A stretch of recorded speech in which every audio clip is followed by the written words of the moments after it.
آج ہم نے درس قرآن میں سورۃ البقرہ کی آیت نمبر 221 سے پڑھنا ہے۔ اس آیت نمبر 221 کے اندر اللہ سبحانہ و تعالی ارشاد فرماتا ہے وَلَا تَنْكِحُوا الْمُشْرِكَاتِ حَتَّى يُؤْمِنْ، نہ نکاح کرو مشرک عورتوں سے حتیٰ یہاں تک کہ وہ ایمان لے آئیں۔ مشرک عورتوں سے نکاح نہ کرو جب تک کہ وہ ایمان نہ لے کر آئیں۔ وَلَأَمَةٌ مُؤْمِنَةٌ خَيْرٌ مِّن مُشْرِكَةٍ، وَلَأَمَةٌ مُؤْمِنَةٌ، اور مومن باندی خیرٌ بہتر ہے من مشرکہ، مشرک عورت سے۔ مومن باندی جو ہے وہ مشرک عورت سے بہتر ہے۔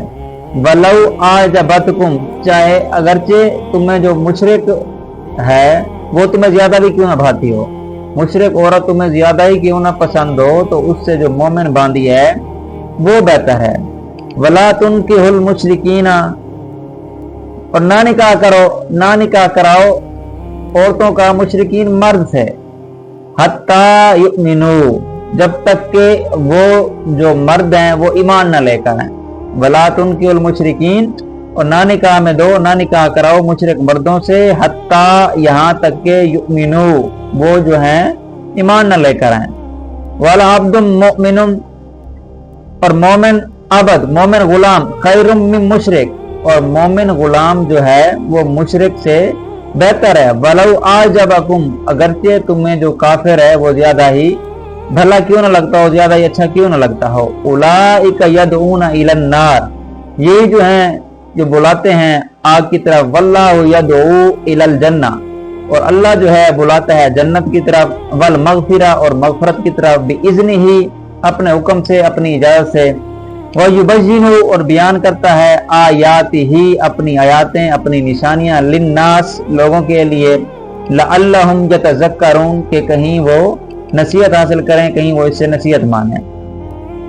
اب یہ جو آیت ہے وَلَا تَنْكِحُوا الْمُشْرِكَاتِ، کہ مشرک عورتوں سے نکاح نہ کرو، یہ حضرت مرثد غنوی رضی اللہ تعالی عنہ کے بارے میں نازل ہوئی۔ وہ ایک بہادر شخص تھے، سرکار دو عالم نے انہیں مکہ مکرمہ روانہ فرمایا تاکہ وہاں سے کسی تدبیر کے ساتھ مسلمانوں کو نکال لائیں۔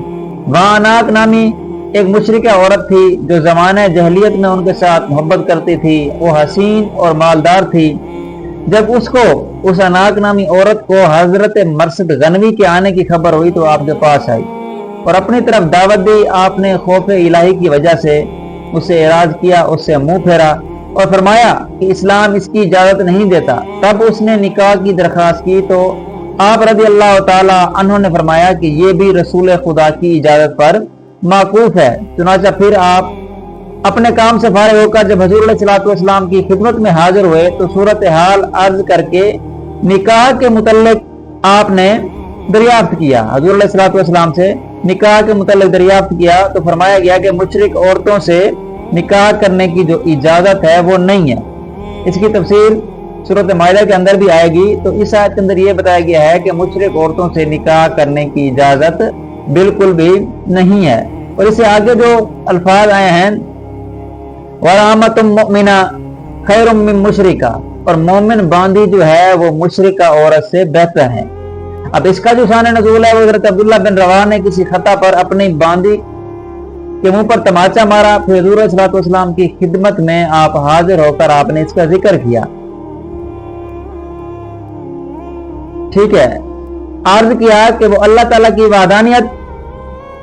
اب حضور صلی اللہ علیہ وسلم نے اس کے ایمانی حالت کے بارے میں جب پوچھا تو آپ نے عرض کیا کہ وہ اللہ تعالیٰ کی وحدانیت، حضور علیہ الصلوۃ والسلام کی رسالت کی گواہی دیتی ہے، رمضان کے جو ہے روزے رکھتی ہے، اچھی طرح وضو کرتی ہے، نماز پڑھتی ہے۔ حضور صلی اللہ علیہ وسلم نے فرمایا وہ مومن ہے۔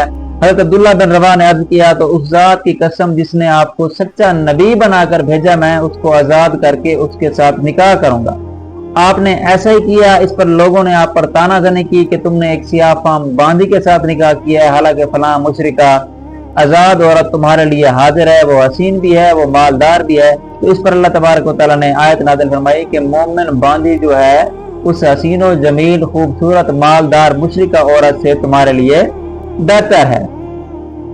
اب اسے اسی آیت کے اندر آگے اللہ فرما رہا ہے وَلَا تُنْكِحُ الْمُشْرِكِينَ، اور مشرک مردوں سے اپنی عورتوں کے نکاح نہ کراؤ حَتَّى يُؤْمِنُوا، جب تک کہ وہ ایمان نہ لے کر آئیں۔ اب اس کے اندر مشرک مسلمان عورتوں کو مشرکوں کے نکاح میں دینے سے منع کیا گیا ہے۔ مسلمان عورت کا نکاح مشرک اور کافر کے ساتھ باطل و حرام ہے۔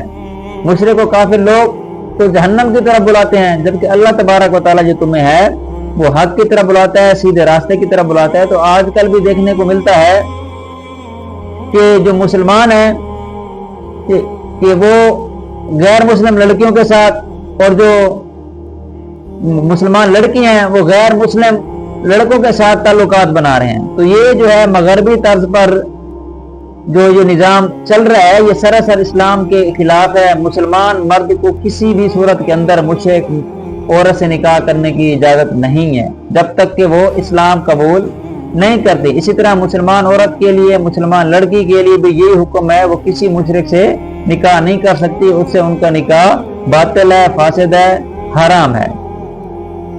اب اسے جو اگلی آیت ہے آیت نمبر 222، اس کے اندر اللہ سبحانہ و تعالیٰ ارشاد فرماتا ہے وَيَسْأَلُونَكَ عَنِ الْمَحِيضِ، آپ سے سوال کرتے ہیں حیض کے بارے میں، قل اے نبی فرما دو ہوا اذن، وہ گندگی ہے، وہ پلیتی ہے، وہ ناپاکی ہے، فَاعْتَزِلُوا النِّسَاءَ، اپنی عورتوں سے الگ رہو، فی المحیض، حیض کے دنوں میں، وَلَا تَقْرَبُوهُنَّ حَتَّى يَطْهُرْنَ، وَلَا تَقْرَبُوهُنَّ، نہ قریب جاؤ ان کے، حَتَّى يَطْهُرْنَ، ہاں تک کہ وہ پاک نہ ہو جائیں، فَإِذَا تَطَهَّرْنَ فَأْتُوهُنَّ مِنْ حَيْثُ أَمَرَكُمُ اللَّهُ، جب وہ پاک ہو جائیں تو پس ان کے پاس آؤ جہاں سے تمہیں اللہ تبارک و تعالیٰ نے آنے کا حکم دیا، یعنی جس راستے سے اللہ تبارک و تعالیٰ نے آنے کا حکم دیا اس راستے سے آؤ۔ ان اللہ، بے شک اللہ، یحب التوابین، پسند کر فرماتا ہے توبہ کرنے والوں کو، وہ یحب المتطہرین، اور اللہ تبارک و تعالیٰ پسند کرتا ہے ستھروں کو جو ستھرے ہیں۔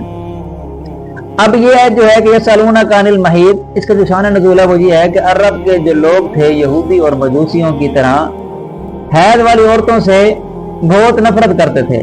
حیض والی عورت کے ساتھ کھانا پینا، مکان میں رہنا انہیں گوارا نہ تھا، یعنی ناگوار گزرتا تھا ان پر، بلکہ شدت یہ یہاں تک پہنچ گئی تھی کہ ان کی طرف دیکھنا، ان سے کلام کرنا بھی حرام سمجھتے تھے، جبکہ عیسائیوں کا طرز عمل اس کے بالکل برعکس تھا۔ جس طرح وہ حرام سمجھتے تھے کھانا پینا، ان کے ساتھ گفتگو کرنا، ان کی طرف دیکھنا، ان سے کلام کرنا، اس کے برعکس جو عیسائی تھے وہ کیا تھے کہ وہ ان دنوں کے اندر جب عورت ناپاکی کی حالت میں، وہ حیض کی حالت میں، عورتوں سے ازدواجی تعلقات میں مبالغہ کرتے تھے۔